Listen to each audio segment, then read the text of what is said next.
കോടശ്ശേരി ഗ്രാമപഞ്ചായത്തിലെ 5-ാം വാർഡിൽ Marankode saint Joseph പള്ളിക്ക് തൊട്ടടുത്ത് താമസിക്കുന്ന 2 വീട്ടുകാരുണ്ട്.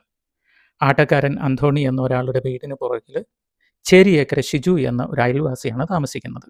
ഇവർക്ക് നാട്ടിൽ പ്രത്യേകിച്ച് ചീത്തപ്പേരോ ഇവർ തമ്മിൽ വഴക്കുകളോ പ്രശ്നങ്ങളോ ഒന്നും ഉണ്ടായിട്ടില്ല. പക്ഷേ ഈ ദുഃഖശനി രാത്രി അന്തോണി എന്നയാൾ ഷിജുവെ പറമ്പിലിട്ട് വെട്ടിക്കൊലപ്പെടുത്തി.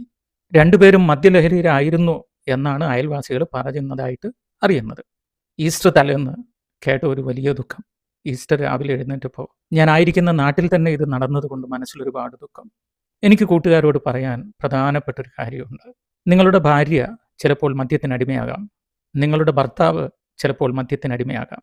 ഓർക്കുക, കുടുംബത്തിൽ ഒരാൾ പൂർണ്ണമായും മദ്യത്തിനടിമയായാൽ കുടുംബത്തിലെ മറ്റേയാൾ ഡിപ്രഷൻ പോലെയുള്ള മാനസിക ആരോഗ്യ പ്രശ്നങ്ങൾ അനുഭവിക്കേണ്ടി വരും.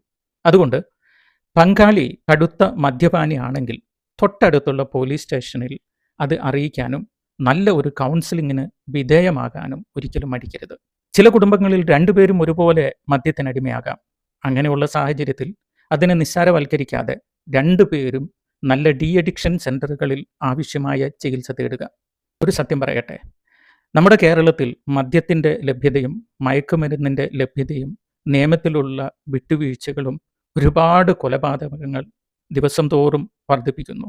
കൂട്ടുകാരോട് ഹൃദയത്തിൻ്റെ ഭാഷയിൽ ചോദിച്ചോട്ടെ, ഈ 2025 ഈസ്റ്റർ ദിവസത്തിലെങ്കിലും മദ്യത്തോട് ഒന്ന് വിട പറഞ്ഞ് ജീവിക്കാൻ സാധിക്കുമോ?